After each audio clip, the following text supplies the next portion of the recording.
Class आज का जो हमारा टॉपिक है वो है रिड्यूस्ड रेजिड्यू सिस्टम। इससे पहले हमने एक रेजिड्यू सिस्टम किया है, रेजिड्यू क्लासेस की है और हमने कंप्लीट रेजिड्यू सिस्टम किया है।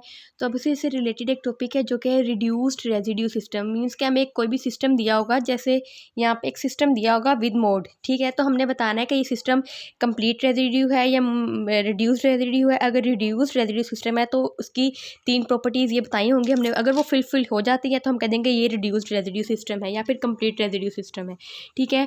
तो रिड्यूस्ड रेजिड्यू सिस्टम, इसकी डेफिनेशन देखिए, इसकी 3 प्रॉपर्टीज़ आ जाएंगी जो कि हैं the set of integers a1 a2 so on ak is called a reduced residue system modulo m if ai and m gcd of ai and m is equal to 1 for all I equal to 1 to k। Means के हमें जो एक system दिया होगा integers का, उनमें से हम कोई भी इंटीजर ले ले, उसका जो m के साथ जो मॉड्यूल दिया होगा, m के साथ उसका जो gcd होगा वो हमेशा 1 होना चाहिए। मीन्स के वो इंटीजर्स और मॉड्यूलो m आपस में को प्राइम होने चाहिए, ठीक है, या रिलेटिवली प्राइम होने चाहिए। एक कंडीशन ये होगी। और दूसरी कंडीशन क्या होगी कि इस सेट के जितने भी इंटीजर्स हैं वो आपस में कॉन्ग्रुएंट नहीं होने चाहिए एक दूसरे के साथ, ठीक है। जैसे a1 और a2 ये दोनों आपस में कॉन्ग्रुएंट नहीं होने चाहिए। a1 a3 कोई भी हो जाए, वो दोनों उनका जो आपस में लिंक है ना वो कॉन्ग्रुएंट नहीं होना चाहिए, ठीक है। सेकंड प्रॉपर्टी ये है। और थर्ड प्रॉपर्टी क्या है, if n is an integer relatively prime to m, ठीक है। n एक हमने इंटीजर लेना है, वो मैं आपको बता देती हूँ कि हमने कैसे लेना है। If n is an integer relatively prime to m, m यहाँ पे हमारे पास क्या है, मॉड्यूल। देन हम n जो इंटीजर ले लिया वो क्या होगा, कॉन्ग्रुएंट होगा इस congruent to a i module M. A i हमारे पास क्या है, जो हमें सेट दिया होगा उसका कोई भी एलिमेंट ले ले, और एन जो हमने चूज़ करना है, मैं आपको बता देती हूँ कि एन हमने कैसे चूज़ करना है। जो हम कोई भी इंटीजर लेंगे एन, सबसे पहले एन हमने वो नंबर चूज़ करना है जो कि हमारा मॉड्यूल एम है, उसके साथ क्या होना चाहिए, रिलेटिवली प्राइम होना चाहिए। फिर जब हम एन चूज़ कर लेंगे फिर हमने देखना है वो एन इस सेट के हर एलिमेंट के साथ कॉन्ग्रुएंट होना चाहिए, ठीक है ना। उस एन का जो हमारे पास सेट होगा वो इस सेट के जो गिवन हमारे पास सेट है उसके हर एलिमेंट के साथ, हर इंटीजर के साथ कॉन्ग्रुएंट होना चाहिए। तो अगर ये कंडीशन सेटिस्फाई हो जाए तो हम कह देंगे कि वो रिड्यूस्ड रेजिड्यू सिस्टम। ओके, यहाँ पे हमारे एक टर्म है Euler phi function. Euler phi function क्या है, इसके थ्रू हम एन फाइंड कर सकते हैं कि ये एन क्या है। फाइव ऑफ एन, इसकी पहले डेफिनेशन देखते हैं। Number of integers which are less than n and relatively prime to n. Means के जो हमारे पास एन होगा, कोई भी हमारे पास जो नंबर गिवन होगा एन, वो क्या होगा, लेस उसका जब हम फाइव लेंगे, उसका हम ऑयलर फाइव फंक्शन लेंगे, वो हमेशा लेस देन एन होगा। जो नंबर हमारे पास गिवन होगा हमेशा उससे लेस होगा। और क्या होगा, वो जितने भी उससे लेस जितने भी नंबर्स होंगे वो रिलेटिवली प्राइम होंगे इस नंबर के। जैसे यहाँ पे अगर ये 12 दिया गया है, ठीक है, सबसे पहले हम यहाँ पे लिखते हैं कि 12 से लेस जितने भी नंबर्स हैं वो यहाँ पे लिख लेते हैं। हमें 12 दिया गया है, अब हमने इसका ऑयलर फाइव फंक्शन फाइंड करना है। पहले हम 12 से लेस जितने भी नंबर हैं लिख लेते हैं। 1 2 3 4 5 6 7 8 9 10 एंड 11, इसे हमने लेस लिख लिए। अब हमने इनमें से वो वाले इंटीजर्स सेलेक्ट करने हैं जो कि 12 के साथ क्या हो, रिलेटिवली प्राइम हो, जो 12 के साथ रिलेटिवली प्राइम हो। तो आप देखिएगा जो 1 है, 1 12 के साथ रिलेटिवली प्राइम होगा, 5 रिलेटिवली प्राइम है 12 के साथ, 7 और 11 सिर्फ यही इंटीजर्स हैं जो 12 के साथ रिलेटिवली प्राइम। तो ये हमारे पास, और ये कितने इंटीजर्स हैं, इनकी अपने नंबर फाइंड करना है 1 2 3 4। तो मीन्स 12 का जो ऑयलर फाइव फंक्शन है वो क्या है, 4, और उसमें कौन कौन से हैं एलिमेंट्स, 1 5 7 11। इसी तरह जब आप 2 का ऑयलर फाइव फंक्शन फाइंड करेंगे वो सिर्फ 1 होगा।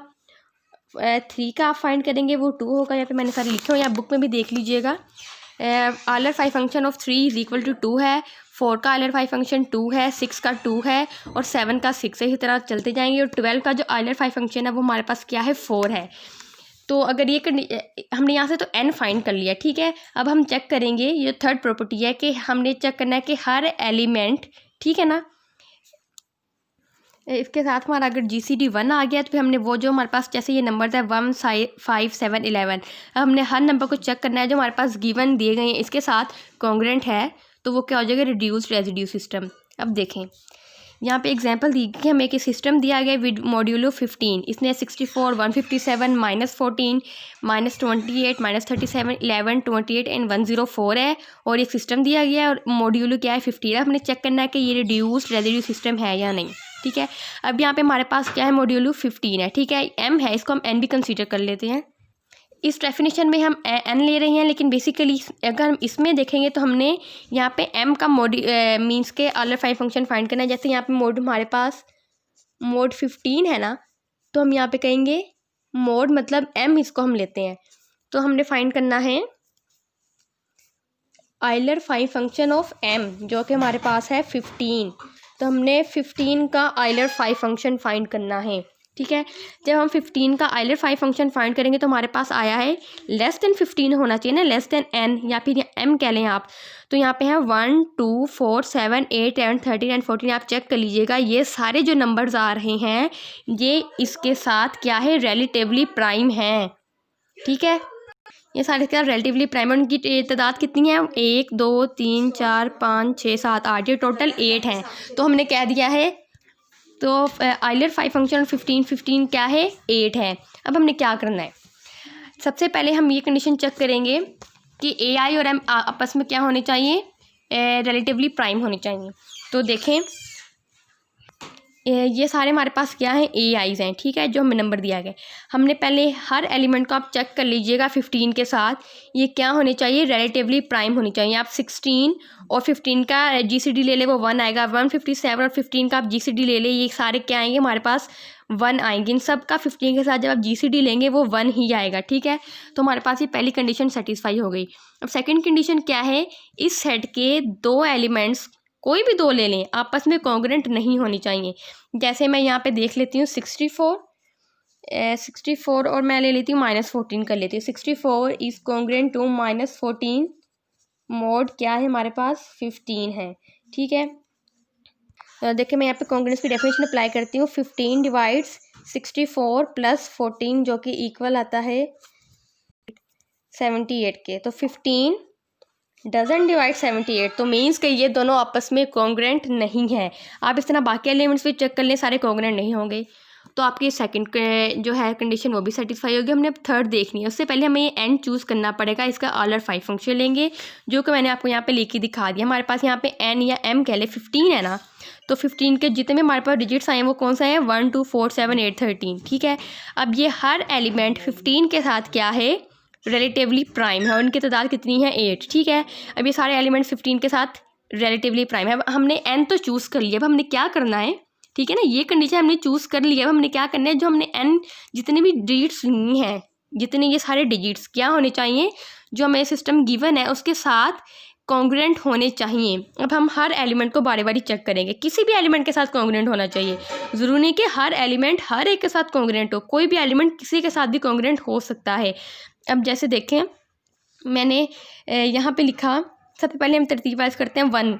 हम 1 को चेक करते हैं वो किस एलिमेंट के साथ कॉन्ग्रुएंट होगा। यहाँ पे मैंने किया है ये जो -14 है, देखिए यहाँ पे थोड़ा उलट लिखा गया, लेकिन इस तरह भी हो सकता है और कंडीशन ऐसे भी है। यहाँ पे डेफिनेशन में कंडीशन दी गई है, जो n हम लेना है वो n को हमने इस तरफ लिखना है और ai को इस तरफ, उससे कोई फ़र्क नहीं पड़ता। आप ये ai इस तरफ लिख ले या n इस तरफ लिख ले, ठीक है। मैंने यहाँ पे ai को इस तरफ रख लिया है, ai मतलब ये जितने भी हैं। आप यहाँ पे n को भी ऐसे रख के देख सकते हैं, जैसे मैं आपको करके दिखा देती हूँ। सबसे पहले n देखना है, n हमारे पास क्या है, 1, 2, 4, 7, 8, 11, 13, 14। मैं यहाँ से कोई भी एलिमेंट उठाती हूँ 8, ठीक है। मैंने यहाँ पे 8 उठाया। अब मैंने देखना है 8 किसके साथ कॉन्ग्रुएंट है, ये हमारे सारे एलिमेंट्स हैं। मैं चेक -37, ठीक है ना। मैं देखती हूँ 8 इज़ कॉन्ग्रुएंट टू -37, मोड क्या है, 15। अब मैं चेक करती हूँ, डेफिनेशन अप्लाई करती हूँ। 15 डिवाइड्स 8 + 37, यहाँ पे 8 आएगा, 18 नहीं, ठीक है। 15 डिवाइड्स क्या आ रहा है हमारे पास, 45।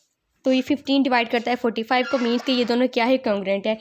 इसी तरह आप सारे इसका हर एलिमेंट इसके साथ आप किसी भी एलिमेंट के साथ चेक कर ले, वो कॉन्ग्रुएंट होगा, ठीक है। मैंने आपको ये सिलेक्ट करने का तरीका बता दिया। जो हमारे पास यहाँ पे मोड गिवन होगा, हमने उसका आइलर 5 फंक्शन फाइंड करना है। ये सारे हमारे पास एलिमेंट्स आ जाएंगे। ये मैंने ऐसे लिख दिया, यहाँ पे मैंने इनको अरेंज करके लिख दिया असेंडिंग ऑर्डर में, ठीक है ना। तो ये जब आप फाइंड कर लेंगे फिर आपने इसके हर एलिमेंट को इसके साथ चेक करना है कि कौन सा एलिमेंट है इसके हर एलिमेंट के साथ कॉन्ग्रुएंट है। अगर कॉन्ग्रुएंट है तो मतलब ये तीनों कंडीशन है ये सेटिस्फाई हो जाएंगी, तो हम कह देंगे कि ये सिस्टम क्या है, रिड्यूस्ड रेजिड्यू सिस्टम है। और अगर n फाइंड करने से पहले ही ऊपर में से कोई भी कंडीशन अनसेटिस्फाई हो जाती है तो आप n फाइंड नहीं करेंगे, उससे पहले ही आप कह देंगे कि ये सिस्टम रिड्यूस्ड रेजिड्यू सिस्टम नहीं है। ठीक है, तो ये होगी रिड्यूस्ड रेजिड्यू सिस्टम की।